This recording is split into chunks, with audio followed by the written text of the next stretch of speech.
करूया TV9 मराठीच्या विश्वासार्ह बातम्यांनी। उपमुख्यमंत्री शिंदेंनी मुख्यमंत्री फडणवीसांची वर्षा निवासस्थानी भेट घेतली आहे। वर्षा निवासस्थानी दोन्ही नेत्यांमध्ये 20 मिनिटे बैठक झाली आहे।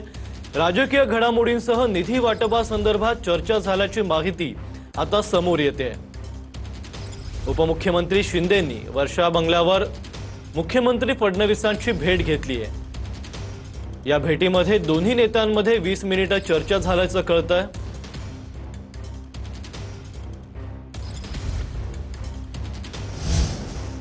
आम्ही दिलेल्या वचनाची पूर्तता केली, शेतकऱ्यांच्या खात्यात पैसे जात आहेत, अशी प्रतिक्रिया आता उपमुख्यमंत्री एकनाथ शिंदेंनी दिली आहे। विकासाला निधी कमी पडू देणार नाही, उपमुख्यमंत्री एकनाथ शिंदेंनी ही प्रतिक्रिया दिली आहे।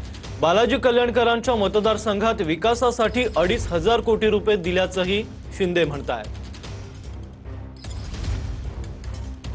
शेतकऱ्यांचं कर्ज माफ करू म्हणून आम्ही वचन दिलं होतं, त्याची देखील पूर्तता महायुती सरकारने केली आणि थेट शेतकऱ्यांच्या खात्यात पैसे जाऊ लागले। आणि म्हणून दिलेला शब्द पाळणारी शिवसेना, दिलेला शब्द खरा करणारी शिवसेना आणि सर्वसामान्यांची शिवसेना, बाकी मी तर आपल्या पाठीशी, तुला किती पैसे विकासाला दिले होते?